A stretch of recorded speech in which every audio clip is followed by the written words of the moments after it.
अस्सलाम वालेकुम, this is ज़ैफ़िर Rana.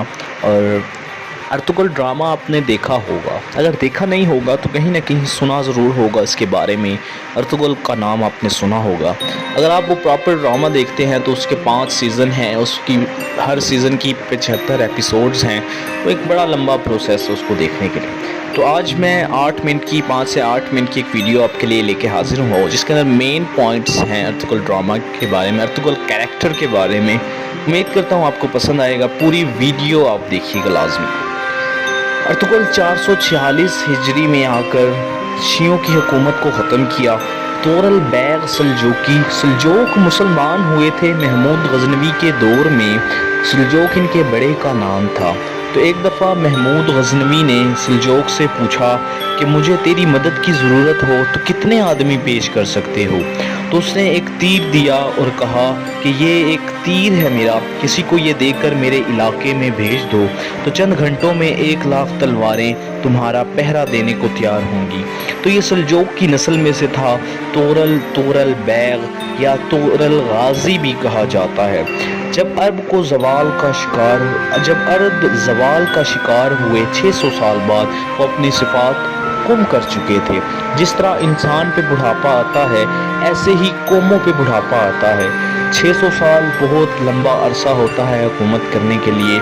तो 600 साल बाद वो जब अपनी सिफात गुम कर चुके तो तुगरुल बैग ने आकर अहले सुन्नत वल जमात को इस्तेहकाम बख्शा और शियों की हुकूमत को ख़त्म किया।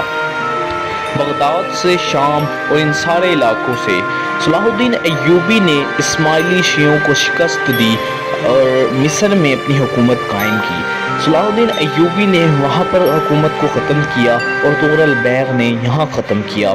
तो फिर सल्जोक इक़्तिदार में आए। जब अल्लाह ताला ने कोई तारीख़ लिखवानी हो, तारीख़ रकम करनी हो तो कैसे कैसे रास्ते बनाता है, कैसे कैसे लोगों को कहाँ कहाँ किस किस जगह मिलाता है। इसी तरह का वाक़या एक हुआ कि 2 लश्कर आपस में लड़ रहे थे एक मैदान में, और दूसरी तरफ एक जंगली बदुओं का काफ़िला एक जगह से दूसरी जगह नकल मकानी की नीयत से निकलता है अपने सरदार के साथ। तो ये काफ़िला चलते चलते उस जगह पर पहुंच गया जहां वो 2 काफ़िले या 2 लश्कर लड़ रहे थे, जिनमें एक लश्कर जीत रहा था और दूसरा काफ़िला हार रहा था। इन जंगलियों को कुछ नहीं पता कि जीतने वाला लश्कर कौन है और हारने वाला लश्कर कौन है। उस कबीले के सरदार का नाम अर्तुगरुल था। सरदार ने हुक्म दिया कि जो काफ़िला हार रहा है उसकी मदद करो। तो ये जंगली उस काफ़िला पर टूट पड़े और फिर ये हुआ कि जो काफ़िला जीत रहा था वो हारना शुरू हो गए और जो हार रहे थे उनके कदम जमना शुरू हो गए। तो जब जंग ख़त्म हुई तो शिकस्त खुर्दा लश्कर के सरदार ने तुगरुल को अपने पास बुलाया और पूछा कि क्या तुम मुझे जानते हो। उसने कहा कि नहीं। तो सरदार ने पूछा कि फिर तुमने मेरी मदद क्यों की। तो तुगरुल ने कहा कि इंसानी हमदर्दी के लिए तुम्हें शिकस्त हो रही थी इसलिए। फिर बादशाह ने उस सरदार ने अपना तारफ़ करवाया, कहा मैं सुलेमान सल्जोकी हूँ, तुर्की का बादशाह। ये मुसलमानों का लश्कर था जो शिकस्त खा रहा था और ततारी जो के जीत रहे थे। तो अल्लाह ने तुगरुल को गैबी मदद बनाकर मुसलमानों की मदद के लिए भेजा था। सुलेमान सल्जोकी ने उसे कहा कि क्या तुम मेरे साथ रहना पसंद करोगे, तुमने मुझ पर एहसान किया है तो मैं उस एहसान का बदला चुकाना चाहता हूँ। तो उसने कहा कि मैं तुम्हारे साथ रहना पसंद करूँगा।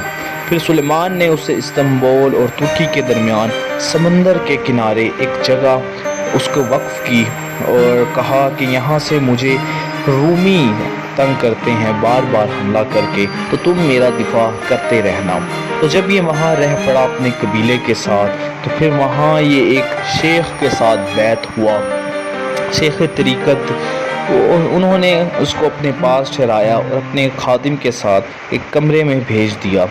तो ये वहाँ पर अर्तुगरुल ने एक किताब को देखा और उस खादिम से पूछा कि ये कौन सी किताब है। तो उस खादिम ने जवाब दिया कि ये किताबुल्लाह है और वो चला गया वहाँ से। अर्तुगरुल चूँकि जंगली या देहाती बदू था, उसे क्या इल्म कि अल्लाह की किताब क्या होती है।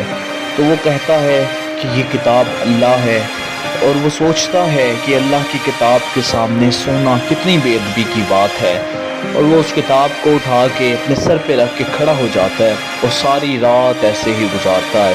آدھی رات کے ٹائم غنودگی میں کھڑے کھڑے اس کو خواب آتا ہے کہ اس کی پشت سے ایک چاند نکلتا ہے، اور وہ چاند نکل کر شیخ کی بیٹی کے سینے میں اترتا ہے، اور اس شیخ کی بیٹی کے سینے سے پھر ایک درخت نکلنا شروع ہوتا ہے، اور وہ پھیلتے پھیلتے پھیلتے 3 بر اعظموں تک پھیل جاتا ہے، امریکہ، یورپ اور ایشیا تک۔ جب صبح ہوئی تو تغرل بیگ نے اپنا خواب شیخ کو سنایا، تو شیخ نے اپنی بیٹی اس کے نکاح میں دے دی۔ تو اس بیٹی کی کوکھ سے ایک بچہ پیدا ہوا، تو تغرل بیگ نے اس کا نام عثمان رکھا۔ تو پھر عثمان نے جب وہ بڑا ہوا تو ایک نئی سلطنت کی بنیاد رکھی، جس کو سلطنت عثمانیہ کہا جاتا ہے یا اٹمن امپائر کہا جاتا ہے، جو کہ 1924 میں ختم ہوئی۔ عثمان کو سلطنت عثمانیہ کا گوڈ فادر بھی کہا جاتا ہے۔